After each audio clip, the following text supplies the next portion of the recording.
ಅದರಲ್ಲೂ ಬ್ರಹ್ಮಾಂಡ ಭ್ರಷ್ಟಾಚಾರ ಆದಂತಹ ವಾಲ್ಮೀಕಿ ನಿಗಮದಲ್ಲಿ ಆದಂತಹ ಹಗರಣ ಏನಿದೆ ಅದಂತೂ ಬೇರೆ ಬೇರೆ ತಿರುವುಗಳನ್ನು ಪಡ್ಕೊಳ್ತಾ ಇದೆ. ಈಗ ಇಡಿ ಕೂಡ ಎಂಟ್ರಿ ಕೊಡ್ತಾ ಇದೆ. ಇಡಿ ಎರಡು ವಿಚಾರದಲ್ಲಿ ಎಂಟ್ರಿ ಕೊಡುತ್ತೆ. ಒಂದು, ವಿದೇಶದಲ್ಲಿ ಹಣ ವರ್ಗಾವಣೆ ಆದರೆ ಎಂಟ್ರಿ ಕೊಡುತ್ತೆ. ಇನ್ನೊಂದು, ಕಪ್ಪು ಹಣ ವರ್ಗಾವಣೆ ಆದರೆ ಗೊತ್ತಾಗುತ್ತೆ, ಆವಾಗ ಎಂಟ್ರಿ ಕೊಡ್ತಾರೆ. ಸೊ ಹಾಗಾಗಿ ಇಲ್ಲಿ black money transaction, money laundering ವಿಚಾರ ಬಂದ್ಬಿಟ್ಟಿದೆ. ಹಾಗಾಗಿ ಆ ವಿಚಾರದಲ್ಲಿ ಏನಾಗಿದೆ, ನಾಗೇಂದ್ರ ಅವ್ರ ಮನೆಗೆ ಇಡಿ ದಾಳಿಯನ್ನ ಮಾಡಿದೆ ಇವತ್ತು.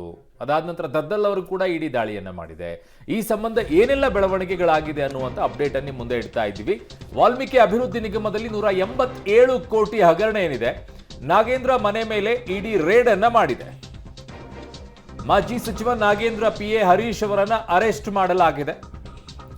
ಹಣ ಲೂಟಿ ಹೊಡೆಯಲು ನಾನಾ ಬ್ಯಾಂಕ್ ಅನ್ನ ಇಲ್ಲಿ ಬಳಕೆಯನ್ನ ಮಾಡಿಕೊಂಡಿದ್ದಾರೆ. ಎಸ್ಪೆಷಲಿ ಬಳ್ಳಾರಿಯ ಅಕೌಂಟ್ಗಳಿಗೆ ಹಣ ವರ್ಗಾವಣೆ ಆಗಿದೆ.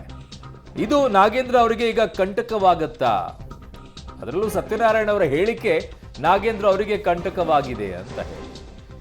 ಸೊ ಈ 187 ಕೋಟಿಯನ್ನ ಬೇರೆ ಬೇರೆ ಅಕೌಂಟ್ಗಳಿಗೆ ಹೈದರಾಬಾದಿಗೆ ಕಳಿಸಿ ಹೈದರಾಬಾದಿಂದ ವಾಪಸ್ ಬಳ್ಳಾರಿಗೆ ಹಾಕಿಸ್ಕೊಳ್ತಾರೆ. ಯಾಕೆ ನೋಡಿ ಸ್ಟೋರಿನ.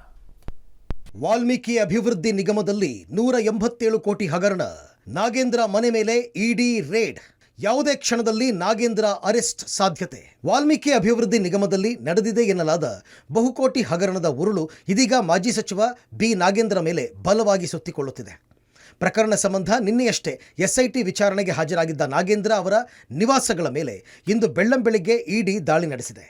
ವಾಲ್ಮೀಕಿ ಹಗರಣ ಸಂಬಂಧ ರಾಜ್ಯದ 18 ಕಡೆ ಇಡಿ ರೇಡ್ ಮಾಡಿದ್ದು, ನಾಗೇಂದ್ರ ಸಂಬಂಧ 4 ಕಡೆ ಏಕಕಾಲಕ್ಕೆ ಜಾರಿ ನಿರ್ದೇಶನಾಲಯ ದಾಳಿ ಮಾಡಿದೆ.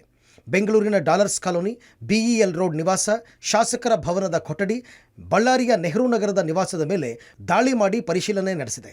ಮಾಜಿ ಸಚಿವ ನಾಗೇಂದ್ರಗೆ ಸೇರಿದ ಬೆಂಗಳೂರಿನ ಡಾಲರ್ಸ್ ಕಾಲೋನಿಯ ಅಪಾರ್ಟ್ಮೆಂಟ್ನಲ್ಲಿ ಇಡಿ ಅಧಿಕಾರಿಗಳು ತೀವ್ರ ಶೋಧ ನಡೆಸಿದ್ದಾರೆ. ರಾಮ್ಕಿ ಉತ್ಸವ ಅಪಾರ್ಟ್ಮೆಂಟ್ನ 3ನೇ ಮಹಡಿಯ ಫ್ಲಾಟ್ ನಂಬರ್ 302ರಲ್ಲಿ ನಾಗೇಂದ್ರ ವಾಸವಾಗಿದ್ದಾರೆ.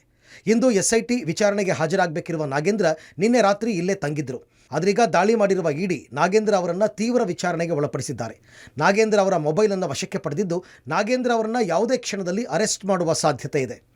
187 ಕೋಟಿ ಅಕ್ರಮವಾಗಿ ಹಣವನ್ನು ವರ್ಗಾವಣೆ ಮಾಡಿದ ಆರೋಪದ ಹಿನ್ನೆಲೆಯಲ್ಲಿ ಈಗಾಗಲೇ ಇಡಿ ಅಧಿಕಾರಿಗಳು ತಮ್ಮ ಪ್ರಕರಣವನ್ನು ದಾಖಲು ಮಾಡಿಕೊಂಡು ತನಿಖೆಯನ್ನು ಮಾಡ್ತಾ ಇರುವಂಥದ್ದು. ಈಗ ನಾಗೇಂದ್ರ, ಮಾಜಿ ಸಚಿವ ಮತ್ತು ಹಾಲಿ ಶಾಸಕ ನಾಗೇಂದ್ರ ಅವರ ಮನೆ ಮೇಲೆ ಇಡಿ ದಾಳಿಯನ್ನು ನಡೆಸಿದೆ.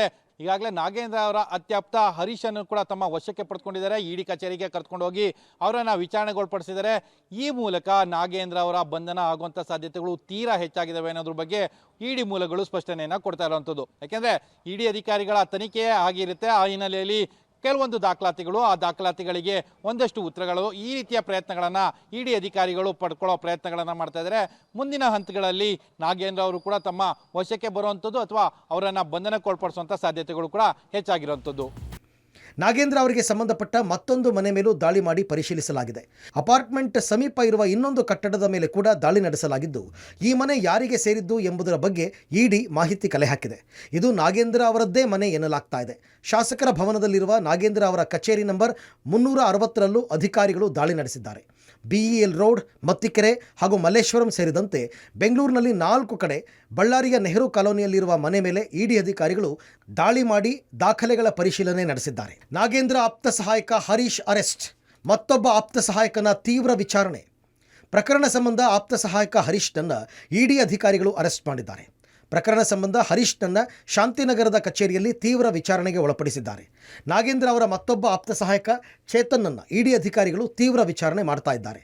ಚೇತನ್ ಕೈಯಲ್ಲಿದ್ದ ಹಲವರ ಸಹಿ ಇರುವ ಬಾಂಡನ್ನು ಪರಿಶೀಲನೆ ನಡೆಸಿದ್ದಾರೆ.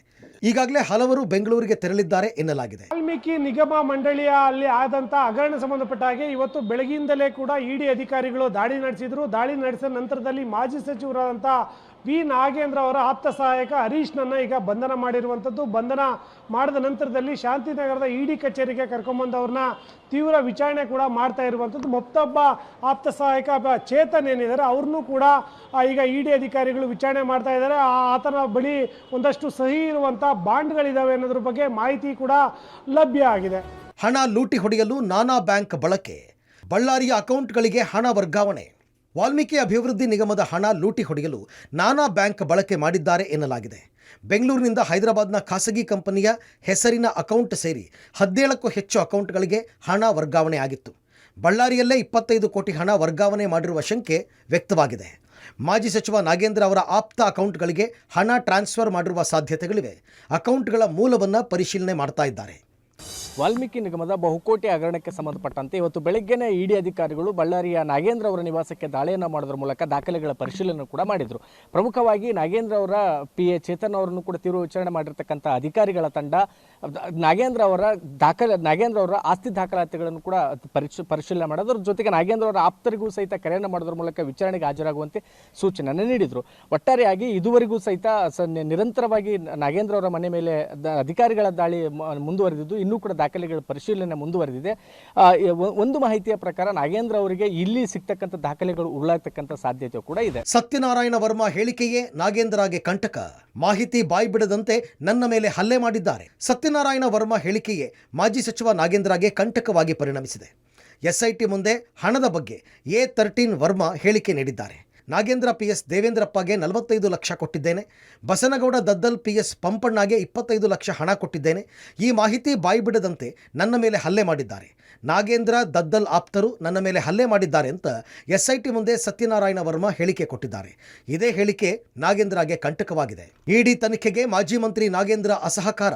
ದಾಳಿ ವೇಳೆ ಮನೆ ಬಾಗಿಲು ತೆಗೆಯೋದಕ್ಕೆ ನಕಾರ. ಇಡಿ ತನಿಖೆಗೆ ಮಾಜಿ ಮಂತ್ರಿ ನಾಗೇಂದ್ರ ಅಸಹಕಾರ ತೋರಿದ್ದಾರೆ.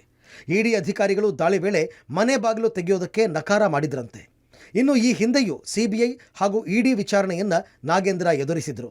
ಅಕ್ರಮ ಅದಿರು ಸಾಗಾಣಿಕೆಯಲ್ಲಿ 10 ವರ್ಷಗಳ ಹಿಂದೆ 1 ವರ್ಷ ಪರಪ್ಪನ ಅಗ್ರಹಾರ ಜೈಲು ಸೇರಿದ್ರು. 10 ವರ್ಷಗಳ ಹಿಂದೆ ಬಂಧನಕ್ಕೊಳಗಾಗಿದ್ದ ನಾಗೇಂದ್ರ ಮತ್ತೆ ಈಗ ಇಡಿ ವಿಚಾರಣೆ ಎದುರಿಸುತ್ತಿದ್ದು, ಯಾವುದೇ ಕ್ಷಣದಲ್ಲೂ ಕೂಡ ಬಂಧಿಸುವ ಸಾಧ್ಯತೆ ಇದೆ. News desk, public TV.